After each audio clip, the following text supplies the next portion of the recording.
Hi అండి. ఆషాఢం వచ్చింది. మరి గోరింటాకు పెట్టుకున్నారా? ఇంకా పెట్టుకోలేదా? మంచి టిప్‌తో గోరింటాకు వీడియోని ట్యాగ్ చేశాను. చూస్తే ఏమాత్రం ఆలస్యం చేయకుండా గోరింటాకుని పెట్టుకుంటారు. ఆషాఢం ఆదివారంలో మునగాకు తెలగపిండి కూర అందరూ తప్పనిసరిగా తినవలసిన కూర. మునగాకు తెలగపిండి కూర చేసుకోవడం చాలా సింపుల్. కానీ ఆ కూర అందించే ప్రయోజనాలు చాలా ఎక్కువ. ఆషాఢం ఆదివారం నాడు గ్రామ దేవతలకు నైవేద్యంగా ఈ మునగాకు తెలగపిండి కూరను సమర్పిస్తారు. కందిపప్పు, తెలగపిండి, మునగాకును కూడా వండుకుంటారు. తెలగపిండి అంటే నువ్వుల నూనె కేక్ పొడి. నువ్వుల గింజల నుంచి నూనెను వేరు చేసి తరువాత మనకు లభించే అవశేషాన్ని నువ్వుల నూనె కేక్ అంటారు. దీనిని ఎండలో ఎండబెట్టి పొడిగా చేస్తారు. ఇందులో చాలా పోషక విలువలుంటాయి. తెలగపిండి కూరను మహిళలు ప్రసవం తరువాత ఆనియన్స్ వేయకుండా తినవచ్చు.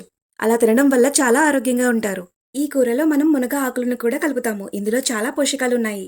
ఈ కూరను ఆషాఢ మాసం సమయంలో తినాలి.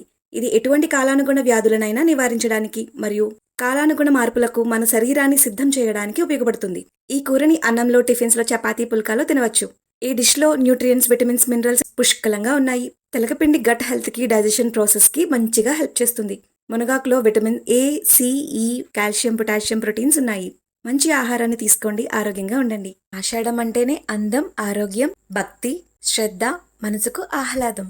ఈ వీడియో గనుక మీకు నచ్చినట్లయితే ప్లీజ్ లైక్ చేయండి. జనరేషన్స్ మారుతూ ఉన్నప్పటికీ కూడా ఆషాఢం యొక్క విలువను తెలియచెప్పడానికి షేర్ చేయండి. ఇంకా నా ఛానల్ని సబ్స్క్రైబ్ చేయకుండా చూస్తున్నట్లయితే ప్లీజ్ సబ్స్క్రైబ్.